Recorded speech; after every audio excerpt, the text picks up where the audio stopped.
Halo semuanya, pada kesempatan kali ini saya akan membahas mengenai penerapan sistem BRC untuk industri sedotan. Dalam kesempatan ini saya akan menjelaskan apa itu sistem BRC dan mengapa penting untuk industri sedotan, terutama pada PT Prima Plus Indonesia. Untuk mempersingkat waktu, mari kita mulai materi training kali ini dan selamat mendengarkan. Apa itu sistem BRC? Sistem BRC merupakan suatu standar internasional yang digunakan dalam penyediaan bahan-bahan untuk industri makanan dan minuman. Standar ini membantu memastikan keamanan dan kualitas produk yang digunakan dalam produk-produk sedotan. Kepanjangan dari BRC yaitu British Retail Consortium, dibentuk pada tahun 1992 dan menghasilkan edisi pertama standar teknis dan protokol makanan BRC untuk pemasok makanan pada tahun 1998. Sistem ini diakui oleh dunia. Jenis BRC. Sebenarnya untuk jenis BRC itu banyak. Yang paling terkenal yaitu ada BRC untuk food safety, kemudian juga ada BRC untuk packaging, dan BRC untuk customer product. Untuk di PT Prima Plus kita yaitu BRC untuk packaging, yaitu standar global yang fokus pada keamanan kualitas kemasan dan bahan kemasan. Mengapa sistem BRC penting untuk industri sedotan? Yang pertama, keamanan produk. Yang kedua, untuk kepuasan konsumen. Yang ketiga, akses ke pasar global. Untuk keamanan produk, sistem BRC membantu memastikan keamanan produk sedotan melalui pengendalian kualitas dan pematuhan terhadap standar keamanan pangan yang ketat. Yang kedua, kepuasan konsumen. Dengan mengikuti sistem BRC, industri sedotan dapat meningkatkan kepuasan konsumen dengan memberikan produk yang aman dan berkualitas tinggi. Untuk akses ke pasar global, sertifikasi sistem BRC yang diakui secara internasional membuka peluang bagi industri sedotan untuk masuk ke pasar global. Penerapan BRC packaging di PT Prima Plus Indonesia saat ini adalah BRC Packaging ISO 6 dengan logo warna biru.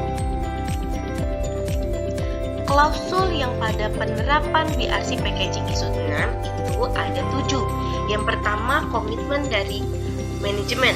Komitmen ini berisi contohnya ada kebijakan-kebijakan manajemen, kemudian manajemen review, kemudian ada struktur organisasi, dan pemegang tanggung jawab. Nah, komitmen manajemen yang kuat terhadap penerapan BRC merupakan langkah penting untuk menjaga kepercayaan pelanggan, memastikan keamanan produk, dan memenuhi standar kualitas yang ketat. Yang kedua, ada pemetaan risiko. Ini contohnya ada penerapan HACCP, bagaimana sistem bahayanya, pemetaan bahaya, kemudian juga ada tim dari HACCP, anggotanya agar terstruktur dan terkontrol untuk HACCP tersebut. Selanjutnya yang ketiga ada keamanan produk dan manajemen quality, yaitu berisikan prosedur quality dari penerimaan bahan baku sampai produk akhir. Dan prosedur terhadap tersebut wajib terpelihara. Kemudian ada juga spesifikasi produk, kemudian juga ada pengaturan pada internal audit, kemudian juga ada supplier monitoring, kemudian juga harus ada MOU, perjanjian kerjasama ke supplier, terkait juga ada kita melakukan traceability, kemudian ada juga complaint handling. Selanjutnya klausul yang keempat yaitu standar lokasi. Nah, standar lokasi yaitu berisikan pada bangunan-bangunan harus terpelihara, tidak ada yang retak, kemudian juga tidak ada genangan-genangan, kemudian juga area harus bebas limbah, area bebas polusi, utility, fasilitas, maintenance juga harus terjaga, dan pastinya harus ada layout pabrik. Kemudian juga ada cleaning dan sanitasi di sana diatur. Selanjutnya ada juga pest control untuk memastikan tidak ada pest pada saat produksi. Nah, selanjutnya klausul yang kelima yaitu produk dan proses kontrol. Produk dan proses kontrol ini mencakup produk baru, misalnya ada R&D, produk menghasilkan produk baru, kemudian ada supplier, supplier, dari purchasing akan ada supplier baru, kemudian juga itu harus ada evaluasi supplier seperti apa, kemudian juga ada kontrol formulasi, kemudian juga ada kalibrasi di dalam sini, kemudian juga ada penanganan produk yang tidak sesuai standar pada produk dan kontrol ini. Dan juga ada pengaturan sistem transportasinya juga seperti apa, itu diatur di klausul kelima. Selanjutnya ada yang klausul keenam terkait personil.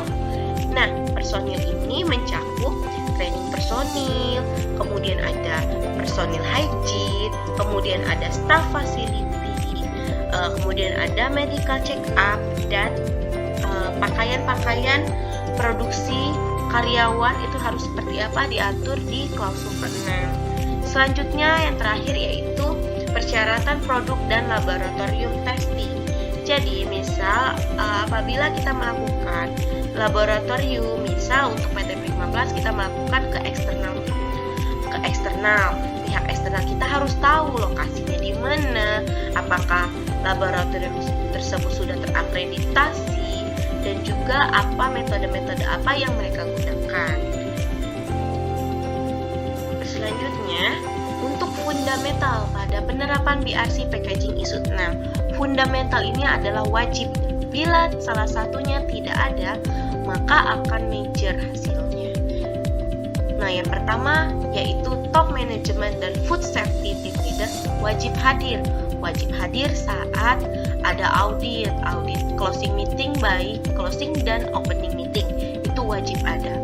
Selanjutnya ada hazard dan analisis dan risk analisis, yaitu pemetaan dari HACCP, bahaya-bahayanya, identifikasi kenapa kita harus di HACCP, nah itu ada di sini.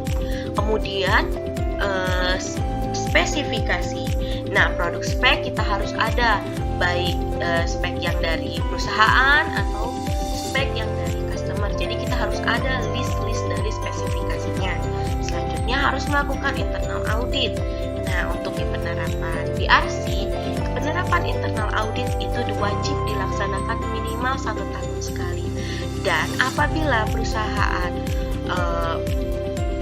akan melakukan lebih dari 1 tahun dipersilakan, tapi wajib yaitu dilakukan 1 tahun sekali. Selanjutnya ada traceability. Begitu juga pada traceability, itu wajib dilakukan minimal 1 tahun sekali. Tapi bila perusahaan ingin merutinkan, itu tidak masalah.